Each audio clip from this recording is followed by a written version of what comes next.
I got a lot of great advice from other women out there who had been there and done that. And one of the key pieces was to make it around a business case, because that's the way they're wired.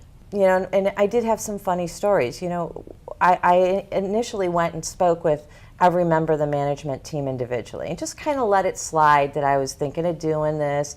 And I don't think I ever got a formal approval to do it, but I didn't get a don't do it either. So I think you have to have a little bit of courage around just taking the bull by the horns and informally getting other like-minded women executives together to have informal conversations. One gentleman in our company jokingly said to me, "Well, you're not going to form a union, are you?" And he was kidding, but there was a little bit of an element of truth around it. And you know, since then, I've invited others into some of our events and things of that nature. And their question is, "Well, am I going to be the only male there?" And I say, "Well, no, there'll be a couple," but I then point out to them that most of my professional career has been me and 8 guys in a boardroom. So why should it be any different? You know, so maybe they'll learn something. You know, I say to them, you know, maybe you'll see how women feel and experience that and learn a little bit. And I said the worst case scenario is every girl in the room will think that you're really a cool guy for being there. So, you know, when I talk them through that, they're like, yeah, I can do that. I fell into this really by accident. So I didn't know that I had a passion for specifically investing in women and leadership and career advancement. And what I found was that I had a lot of young women coming to me and saying, "Taffy Jo, how did you get to where you are? How do I think about changing directions? You seem to have a lot of different functions within the insurance industry.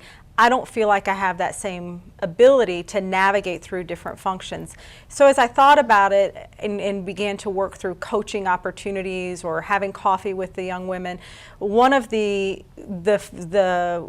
heads of our Women's Innovation Network at Zurich came up to me and said, "Taffy Jo, I need you on my team because this is just something that happens naturally for you." And so I fell into it really by accident with not a lot of purpose and not a lot of intention. And then as I began to see the effects on the people who were attending the events and see folks rise and how that changed the employee engagement and the different levels of productivity, I began to connect the dots to very much to Julie's point earlier to say there's a business case for this.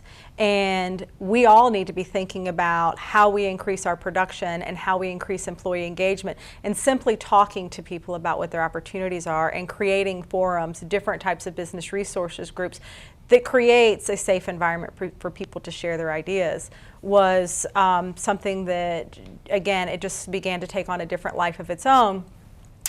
And then we said very much, we want to be thought leaders. Zurich wants to be thought leaders in everything we do, and we want to make sure that our trading partners, such as Hub, benefits from that, and we benefit from some of their thought leadership. And it really has been amazing to watch the synergies of the two organizations and how it has really strengthened the bond and the business partnership.